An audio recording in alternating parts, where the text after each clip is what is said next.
আসসালামু আলাইকুম রহমতুল্লাহ।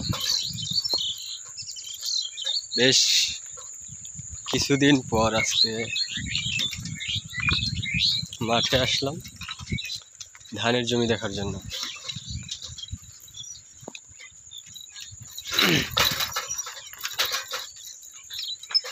তা হচ্ছে আপনার ধানের জমি দেখতে এসে দেখি ধান, রাস্তার ধারের ধানগুলো তো পেকে গেছে, আমার ধানগুলো মনে হয় পেকে গেছে। তাই আমি দেখতে যাব, চলুন যাই। আমি যাব, এই জমির আইল শুকনো থাকার কথা, কিন্তু শেষ দিয়ে ভেজে ফেলছে, একটু কাদা কাদা আছে, তাই আমার যেতে এটা একটু কষ্ট হবে।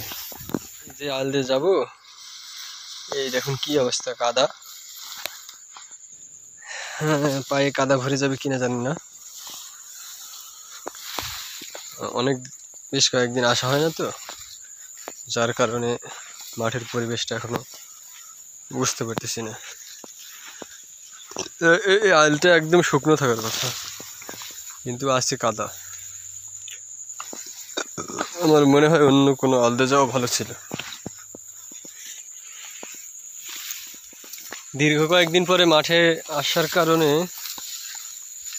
মানে ধানের যেই কালার দেখেন, মানে এটা দেখার পরে কতটা যে শান্তি লাগতেছে, মানে বলে বোঝানো যাবে না।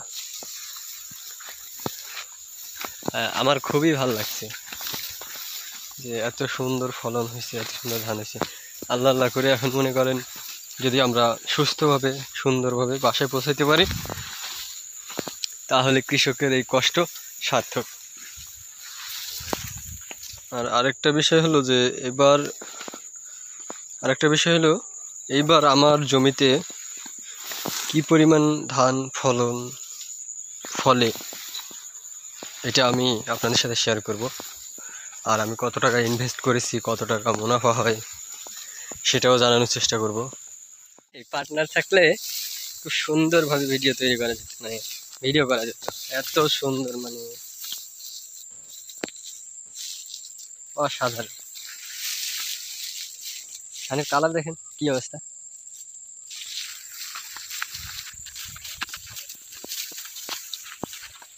আল্লাহু আকবার, মাশাআল্লাহ মাশাআল্লাহ। এটা হলো আমার ধান। আমার আসলেই খুব খুশি লাগতেছে ধান দেখে।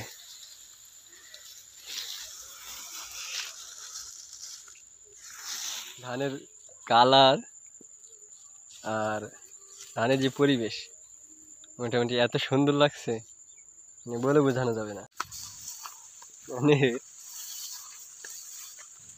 কি যে বলি বুঝাইতে পারতেছি না, আসলেই অনেক ভালো লাগছে, অসম্ভব।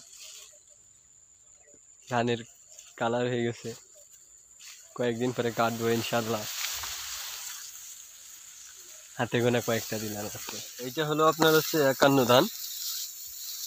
তো এই ধানের ফলন মাশাআল্লাহ অনেক ভালো, আশা করি এবার ভালো ফলন পাবো। আর আমি যতগুলো চাষ করছি তার মধ্যে সবই 51 ধান। কিছুটা অল্প কিছু আছে, 1.5 বিঘা মতো জমি আছে, যেটা হচ্ছে আপনার 49 যেটা বলে ওই ধান, আর বাকি সবই এই ধান। আর ধানও মাশাআল্লাহ অনেক ভালো হয়েছে। ধান এই যে আইলের আপনার ড্রেনের পাশে বা আইলের সাইডে যে ধান আছে, এগুলো হচ্ছে কালার হয়ে গেছে।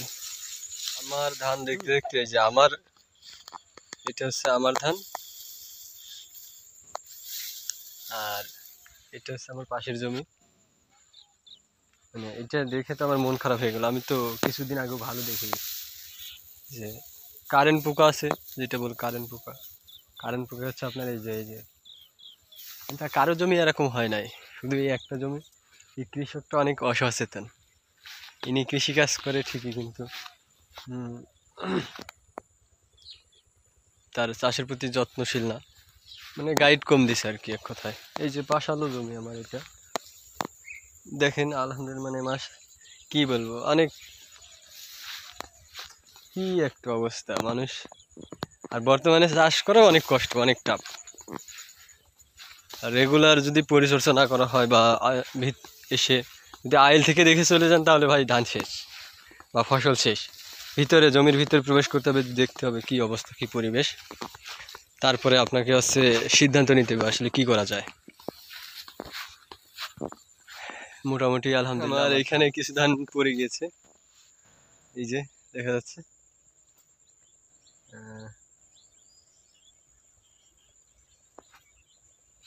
কি অবস্থা ভিতরে,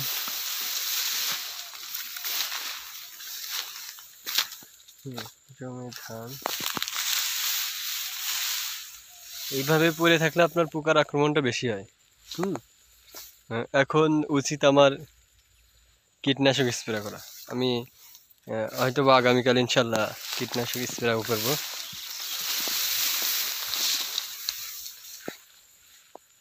মোটামুটি আমার বেশ অনেক ধানই পড়ে গেছে। এদিক থেকে ওই যে দেখা যাচ্ছে, জায়গায় জায়গায় দেখেন ডাউন দেখা যাচ্ছে।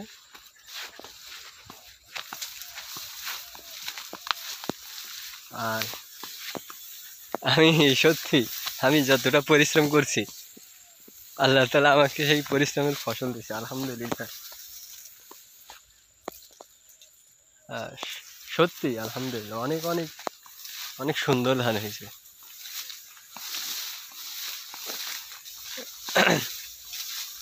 আমি যদিও কথা বলতে অভ্যস্ত না ভিডিওতে, আমার ভিডিও হয়তো মানে কথা বাড়তে পারে, ত্রুটি হইতে পারে।